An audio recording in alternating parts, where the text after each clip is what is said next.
In this video I'm going to explain firstly about the gun that I use to shoot rabbits, and also a few basic tips to enable you to shoot better, more accurately, and also, and most importantly, shoot more rabbits.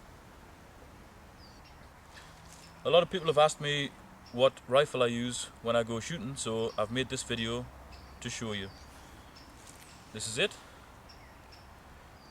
It's an shot 15-17 .17 HMR.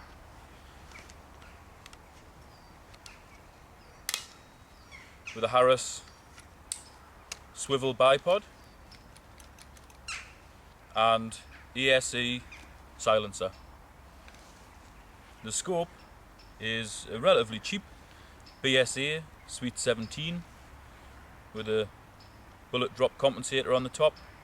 Not that I ever use it, it's just a nice solid clear scope. The magnification on it is 3:12 by 40. Gun's bolt action.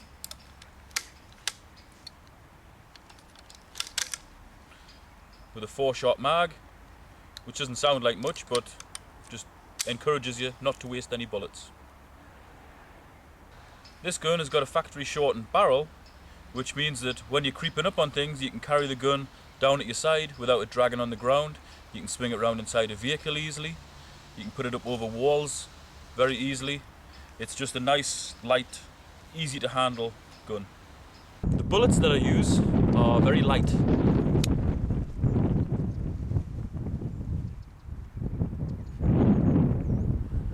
They're a 17 grain ballistic tip bullet. Means that when they hit something, providing it's something other than very soft skin, the inside of the bullet implodes, the rest explodes. All the energy is released in one go. Means that especially for small game, even a shot that's not in the kill zone, not in the heart, not in the head, say it's through the back or something, it's the amount of energy released is still going to kill it straight away. Which to me is very important, because no matter how careful you are, there'll always be some shots that don't hit exactly where you want, no matter how good a shot you are. First thing to consider is camouflage.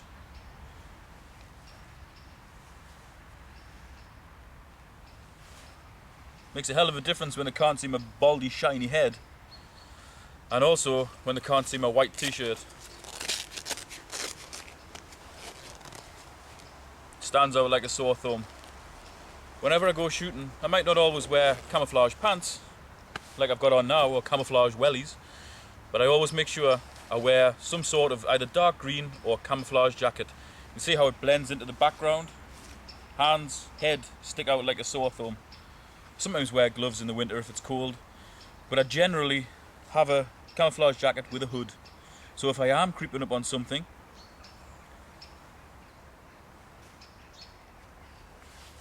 it makes me a lot less visible. Whether you're shooting with a bow, a gun, a rifle, shotgun, a spear, or sling, if you use natural cover, i.e. ferns, trees, creep up behind them, get them between you and your target, then you stand a much better chance of getting closer. Also consider what your target is looking at. When it's looking at you, it's generally on or near the ground, so therefore if you can get down to the ground as well, it's not going to see your silhouette against the skyline. Doesn't matter how camouflaged you are, but if you cast a great big silhouette on that skyline, whatever it is you're hunting is going to disappear. Another very important thing is, if you have keys, put them in a pocket or in a backpack where they can't jingle. Switch off your mobile phone. There's nothing more irritating when you're lying down just about to squeeze the trigger and you hear some horrendous ringtone which scatters everything. I know, because it's happened to me on a few occasions. I now leave my phone in the car when I go shooting. With regard to the technique for actually taking the shot, this is how I do it. If I can, I always try to lie down with the bipod out means that you're very steady. You know that the front of the gun is supported. I then get behind the gun, obviously, because it's dangerous to get in front of it. Left hand under here, right hand comes around. Like that, very, very still. My legs are in this position.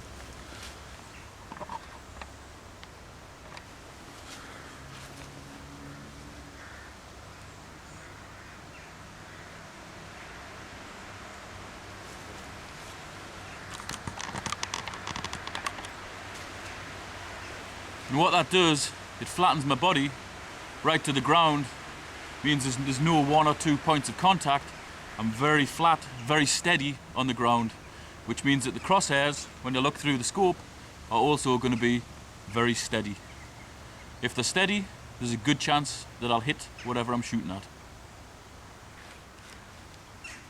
When it comes to actually taking the shot, when you've got it lying down with the bipod, breathing isn't so important, unless you're shooting at a real extreme range, which I tend not to.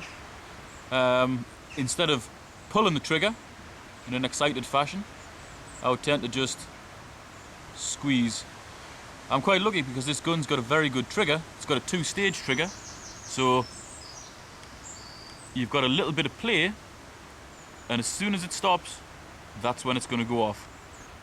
So I tend to have it pulled until I can feel it's just about to go off. When the crosshairs are steady, bang. One obvious thing to consider is getting to where you're going to take your shot from as quietly as possible. If you make noise or you make disturbance, something's going to see you and it's going to spook it. So when you're walking, you want to try and avoid any branches, anything that's going to make a noise, plastic bottles, any muck lying around, as quiet as possible.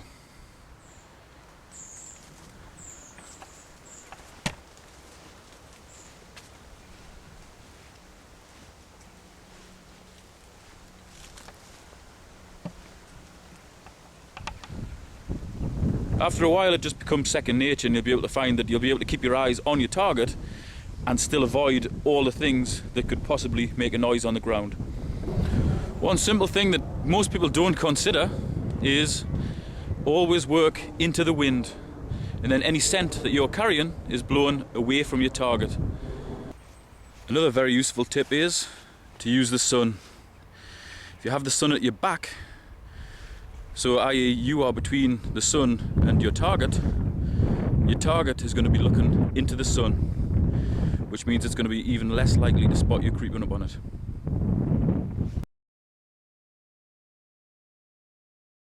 Okay, we're in the process of approaching a couple of quite big rabbit sets, and I'm going to share with you my favourite trick. I'm not going to shoot any rabbits because it's on my doorstep. I don't really like shooting them on my doorstep. I like to see them, believe it or not. I tend to just shoot where there's plagues of them, purely for control. What I'm going to do is creep up to the set, allow the rabbits, if there's any there, to dive down the holes and then call them out again. It's a technique I use quite a lot, as it can sometimes double the amount of rabbits that you get outside a set, but it's something I've never heard of anybody else using. Quite close to the rabbit set now. Haven't seen any rabbits, but I'm going to try and call one out. Obviously if I was wanting to shoot one, I could shoot one if they come out. Here we go.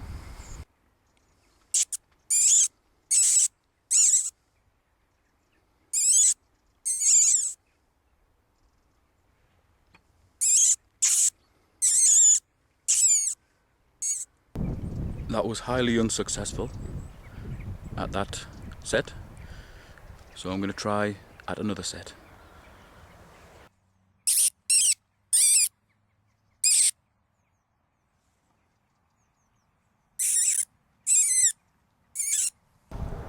Lo and behold,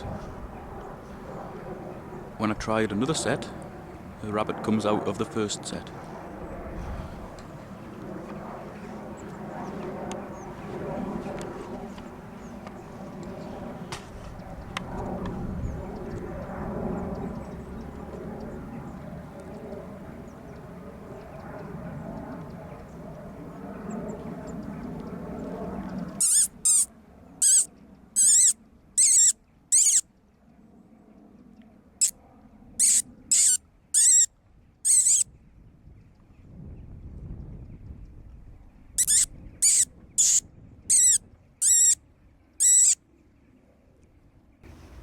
See how interested the rabbit is in the sound. I first started doing this when I was shooting in pretty much plagued areas. I'd shoot everything outside a set, and then because it was surrounded by rushes, I would start to squeak, and I found that the rabbits were actually coming out of the holes. Rabbits that hadn't previously gone in the holes, or ones I hadn't previously seen, were just suddenly popping up. It's a very effective method.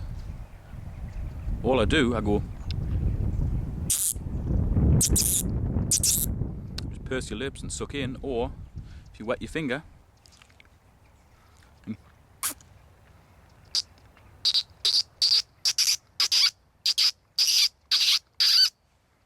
obviously doing it that way ties up one of your hands.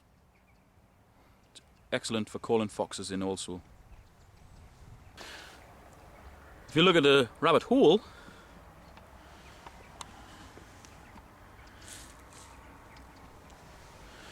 it's basically just like a large funnel, designed to funnel the rabbits into it, obviously for safety, but it also helps to funnel sound in, and that's very important.